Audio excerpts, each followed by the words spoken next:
There's 154 people playing in this event starting on Thursday. So there's 154 dreams out there that would love to hoist that U.S. Women's Open trophy.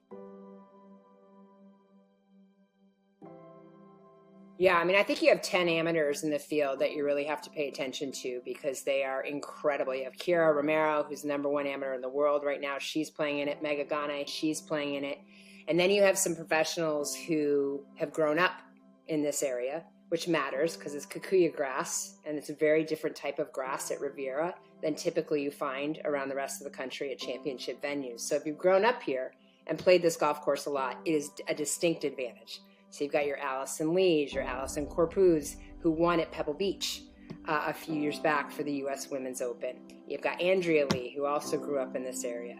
Then you've got Nelly Korda, the #1 player in the world, who's coming off her win at Chevron, a major championship, her third major championship, and in fact, is Nelly Korda, who is playing amazing golf and is the current #1 in the world.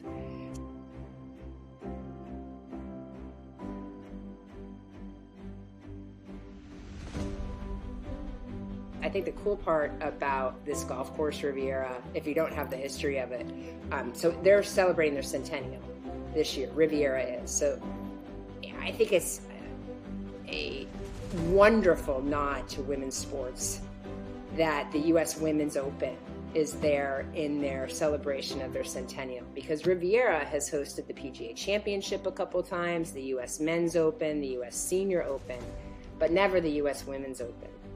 And so for an advocate, obviously, for women's sports and for women's golf, for them to be able to play this storied championship venue is incredibly special, but also because it's so difficult. This golf course is incredibly difficult. They're going to play it right around 6,600, 6,680, something like that yards. The golf course will demand elite iron play in every single facet.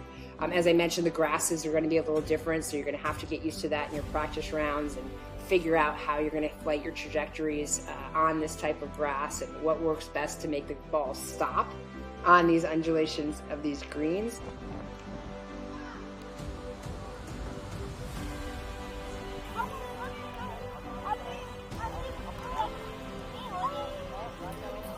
Some of these children are going to say, at some point in their life, I started golf at a Bank of America clinic, at a Golf With Us clinic, and I had a chance to play my local golf course for $5.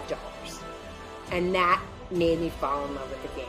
That's our hope, right? Our hope is that some of these children take it. It doesn't matter if they turn professional, but maybe you might have one of these children who goes and plays college golf. Maybe you have a girl play on the LPGA Tour. Maybe you have one of the boys play in the U.S. Open. How incredibly cool would that be?